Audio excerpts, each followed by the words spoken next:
पिछले वर्ष ये बीए फर्स्ट ईयर की हमारे महाविद्यालय की छात्रा थी और इस वर्ष मतलब पिछले वर्ष ये फेल हो गई, जिसमें 3 विषयों में ये उत्तीर्ण नहीं हो पाई।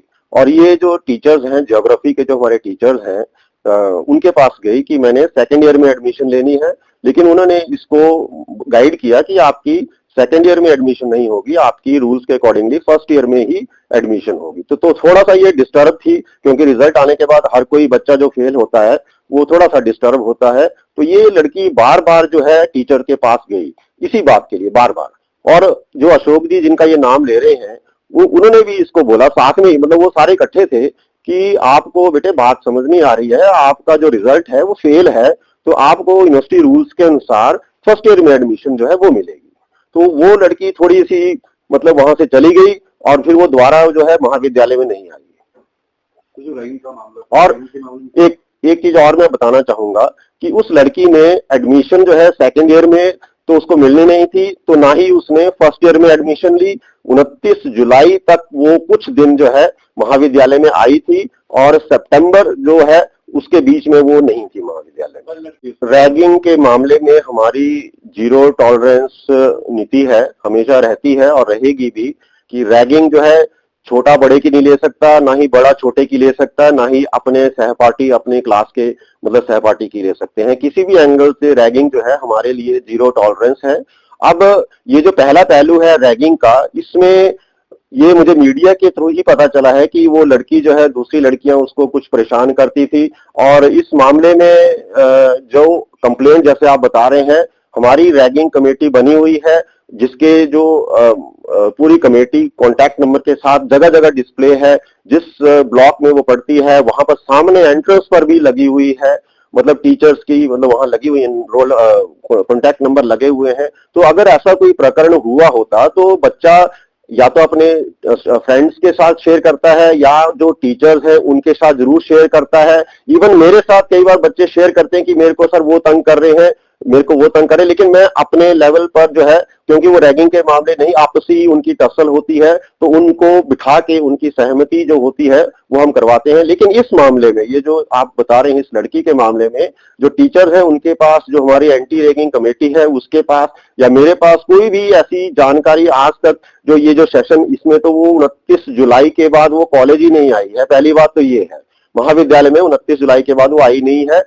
तो ये मतलब जो है मुझे लगता नहीं है कि इसमें ये एंगल है। और दूसरा कि हमारे महाविद्यालय में पुलिस वाले आए थे दिसंबर माह में, उन्होंने उस कक्षा की छात्राओं को बुलाया था, यहीं पर बुलाया था, और मैं खुद बाहर चला गया था। मैंने बोला था कि जो टीचर हैं हम बाहर चले गए, तो जो पुलिस है उन्होंने इंटेरोगेट की बच्चियां जो है, लगभग सभी बच्चों का एक ही मत था कि वो थोड़ी अलग रहती थी, किसी से मिक्सअप नहीं होती थी और ज्यादा वो बात नहीं करती थी। नहीं, स्टूडेंट रिजल्ट आया सितंबर में, 29 जुलाई तक उसने सिर्फ कुछ ही क्लासें जो है सेकेंड ईयर में लगाई थी, उसके बाद वो नहीं आई। एक्चुअली होता है कि हमें रोल ऑन करने पड़ते हैं बच्चे, जिसमें बच्चे को सेकेंड ईयर में एडमिशन लेनी पड़ती है, और जब रिजल्ट आता है तो जो बच्चे फेल होते हैं उनको हम रोल बैक कर देते हैं। तो वो बच्ची बार बार यही बोल रही थी कि मैंने उसको हम रोल ऑन तो कर देते हैं अपने रिकॉर्ड में, लेकिन जब तक वो फीस जमा नहीं करेगी उसकी एडमिशन उसमें नहीं होती है। लेकिन यहाँ पर बात ये थी कि वो बच्ची जो है 29 जुलाई के बाद जो रिजल्ट है शायद थोड़ा आगे निकला, तो बीच में उसके बाद नहीं आई महाविद्यालय। देखिए स्टूडेंट, जैसे आप भी हमारे महाविद्यालय से काफी पहले पढ़े हैं, तो आज की डेट में भी मैं आपको ये नहीं बोलूंगा कि आप हमारे स्टूडेंट नहीं है। वो लड़की फर्स्ट ईयर में हमारी स्टूडेंट थी, इस वर्ष वो टेक्निकली उसने फीस जमा नहीं की थी, तो वो हमारी स्टूडेंट नहीं थी। नहीं, एक्शन तो हम तब लेते हैं जब कोई उसमें निकलता है, तथ्य निकलता है। लेकिन इसमें भी प्रॉब्लम ये थी कि जो कंप्लेंट हुई थी उसमें लड़की को बीएड कॉलेज की छात्रा बताया गया था। उसमें हमारे महाविद्यालय, चलो वो एक टेक्निकल मतलब एरर हो सकता है, तो लेकिन फिर भी हमने उसमें कोई ऐसा नहीं मना किया कि हम अपने जो हमारे क्लास के जो स्टूडेंट थे उनको बुलाया और हमने उसमें सहयोग किया पूरा। और उन बच्चों ने यहाँ पर आके जो भी अलग से अपनी स्टेटमेंट रिकॉर्ड कराई है, इसमें ये नहीं है कि वो बोल के चले गए, उन्होंने रिकॉर्ड कराई है, टीचर्स की भी स्टेटमेंट रिकॉर्ड में ली है। तो उस सारी जो स्थिति को देखते हुए, तो जो हमारी रैगिंग कमेटी है उसमें एक्चुअली ये कंप्लेंट पहले आनी चाहिए थी। अब जब पुलिस में कंप्लेंट होगी उसके बाद हम अपने रजिस्टर में उसको रिकॉर्ड करें, तो वो थोड़ा सा अलग होगा, क्योंकि इसमें पुलिस ही डिसाइड करेगी कि क्या सच्चाई है, क्योंकि अब ये मैटर जो है सब जुडिशियस है। तो जब तक सच्चाई नहीं पता लगती है तो हम अर्ध सच्चाई को सच नहीं मान सकते। आप प्रेस वाले हैं, आपका काम है सच्ची बातें, और मैं आपका धन्यवाद भी करूंगा कि आप आज इस संवेदनशील मौके पर यहाँ पर आए हैं और मुझे मौका मिला है बात रखने का। आप देखिए उस वीडियो में वो कह रही है कि अशोक सर बहुत अच्छे हैं, और उस वीडियो में वो पूरे अपने होश में लग रही है लड़की, अगर आप देखें ध्यान से।